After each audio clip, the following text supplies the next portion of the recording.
안녕하십니까. 문화나TV에 오신 것을 환영합니다. 반갑습니다. 저는 그 외부에서 강의를 꽤 많이 해봤습니다. 외부에서 강의를 할 때는 다른 강사들보다는 조금 제가 좀 수월하게 강의를 하는 편입니다. 왜냐하면 하여튼 막 유명하거나 그렇진 않은데요. 어찌됐든 TV 홈쇼핑 쇼호스를 하다 보니까 제가 쇼호스 누굽니다 하면은 사람들이 처음에 좀 낯설어 하다가도 그러면서 이제 좀 같이 이렇게 좀 웃으면서 친근하게 받아들이는 그런 경우가 왕왕 있습니다. 그런데 문제는요, 저를 처음 보는 사람들이에요. 일단은 저를 보는 눈빛부터가 좀 다릅니다. 고스란히 느껴집니다. 다 느껴집니다. 그러면 제가 어떻게 되죠? 그런 시선을 느끼기 때문에 저도 모르게 긴장을 하죠. 그런 시선들을 내가 극복을 하고서 내가 준비한 강의를 다 해야 되는데, 시선을 느끼는 순간 저도 인간인지라 뭔가 부담이 되고 그리고 좀 힘들어집니다.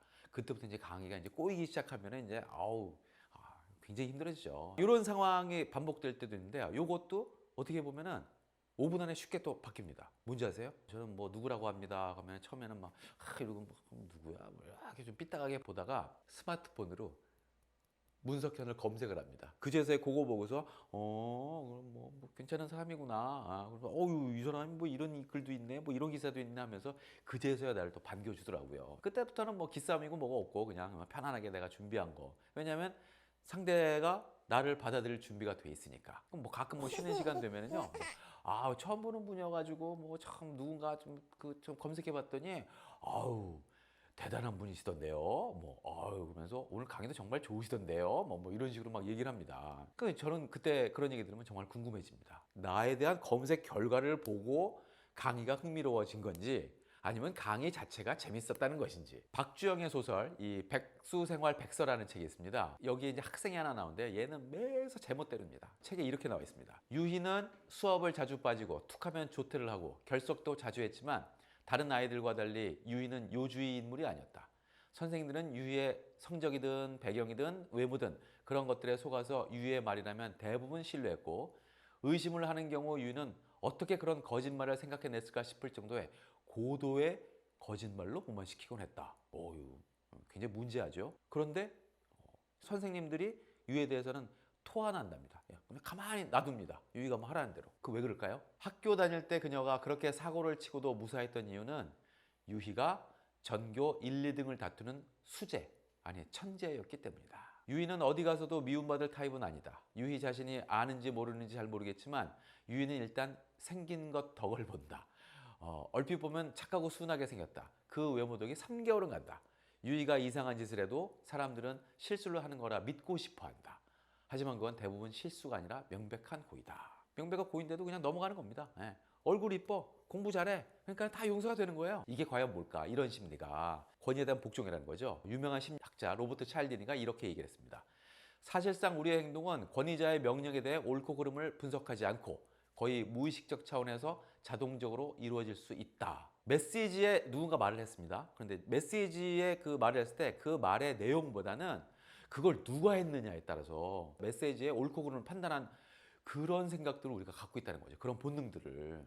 굉장히 위험한 얘기 아니겠습니까? 그럼에도 불구하고 우리는 평소에 아무런 보호장치 없이 그냥 말을 하는 사람의 권위, 전문성, 매력도에 그냥 휘둘리고 있다는 거예요. 제가 강의하기 전에 저를 좀 탐탁지 않게 보고 막 그랬던 사람이 제 이름을 검색하고 나서 그때부터 강의를 듣고 강의가 좋다.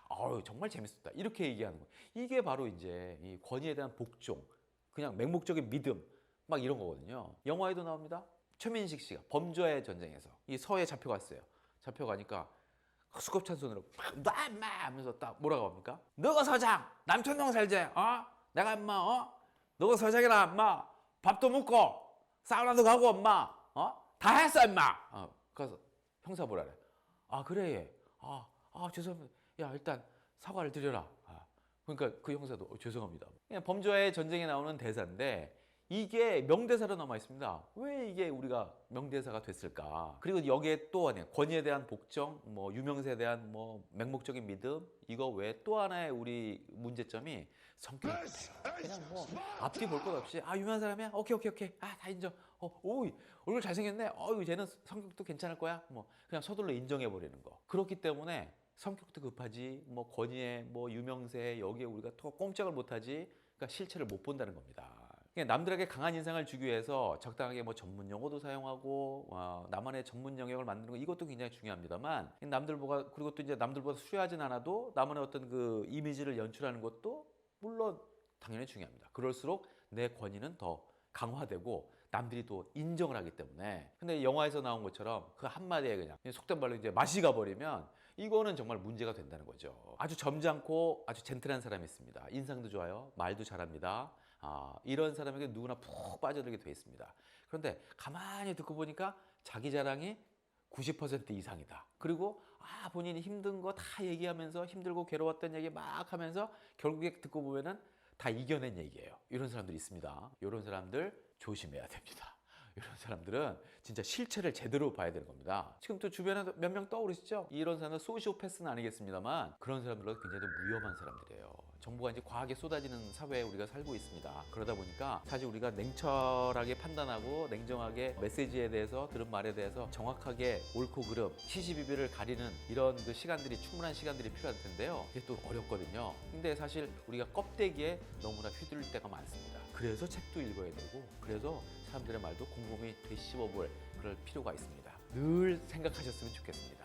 그래야지 진짜를 볼 수가 있습니다. 자, 오늘 여기까지 하겠습니다.